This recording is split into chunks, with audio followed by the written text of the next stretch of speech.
في درس الحمد لله ربنا وفقني وتعلمته، غير طريقة تعاملي مع الناس الحمد لله.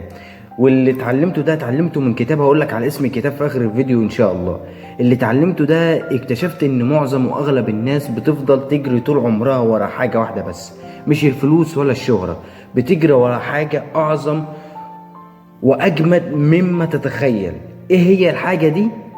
انك انت ازاي تتعامل مع الناس، ان الكلمة الحلوة اللي انت بتقولها ازاي ان هي بتغير حياة وطريقة الشخص اللي انت بتقول له الكلمة دي. كل انسان فينا عايز يحس ان هو مهم.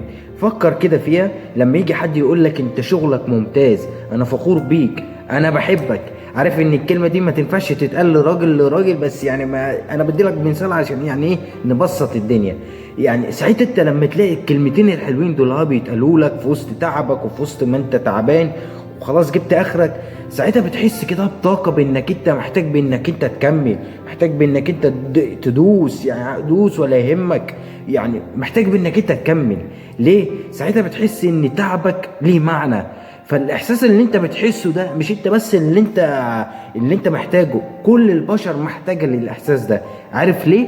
علشان الاحساس ده هو اللي بيخلينا نكمل لبكره. يعني الاحساس ده احنا اللي محتاجينه فعلا. يعني كبير صغير محتاج الاحساس ده، فقير غني محتاج الاحساس ده، قوي ضعيف محتاج الاحساس ده، راجل ست محتاج الاحساس ده. كلنا محتاجين الاحساس ده، الاحساس اللي بسبب اللي بيجي لنا بسبب كلمه حلوه اتقالت لينا في وسط تعبنا. بنخلي يعني بص، احساس حلو، احساس حلو قوي.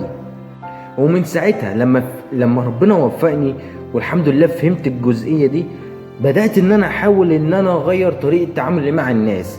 عارف ان هي مش سويتش ادوس اون اوف براحتي، بس يعني بدات ان انا احاول واغير من طريقه تعاملي مع الناس. ليه؟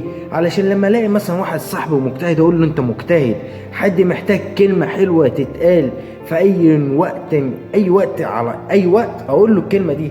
يمكن الكلمه دي انا شايفها بالنسبه لي تافهه وان انا ملزق واللي انا منافق وبقول الكلام وخلاص الحلو علشان اكسب صديقه والكلام ده، لا، بس ممكن كلمه زي دي ممكن اقولها له تغير يومه، تغير حياته. الله، يعني ناس كتير غيرت حياتنا بسبب كلام.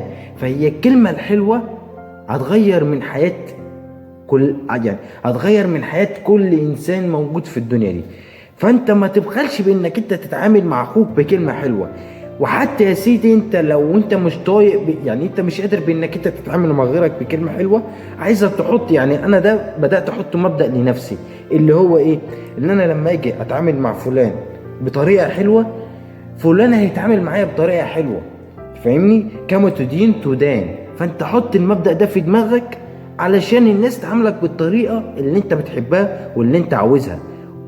خلاصة الفيديو علشان ما اطولش عليك اكتر من كده، انك انت ما تبخلش بالكلام الحلو لغيرك. لو غيرك مجتهد قول له انت مجتهد، لو غيرك جميل قول له انت جميل. لو انت فعلا في يعني شعور حلو من جواك لشخص تاني قدامك قول له، يمكن هو يقدر ما يقدرش بس انت عملت اللي عليك. وساعتها انا عاوزك تحط مبدأ في دماغك بانك انت اللي عملته النهارده هيترد لك بكره، اذا كان خير او شر. فانا عاوزك تحط المبدأ ده دايما في دماغك. والكتاب اللي علمني الحاجة دي كتاب كيف تكسب الأصدقاء وتؤثر في الناس للمؤلف ديل كارنيجي. فأنا عايزك بإنك أنت إيه، تبدأ تقرأ عشان تتعلم أكتر، عشان حياتك تتحسن، علشان تستفيد من حياتك وتستفيد في كل أجزاء، وتستفيد بوقتك وتستفيد بحاجات كتير. يعني القراية حلوة، فعايزك تبدأ تقرأ. واللي تقراه ما تاخدوش يعني تقراه وخلاص، لا، خد القراية وطبقها على أرض الواقع. لقيت فعلا في نتائج بتظهر، خير وبركة. لقيت مفيش نتائج بتظهر من الكلام اللي انت قريته في الكتاب ده، شوف كتاب تاني في نفس المشكلة اللي انت قريت عنها، وشوف كتاب تاني واقرا تاني وطبق لحد ما ان شاء الله تيجي في يوم وتنجح بانك انت طبقت الكلام اللي غيرك قاله لك في الكتاب. وبس كده، اشوفك في فيديو جديد في حاجة اتعلمتها جديدة. سلام.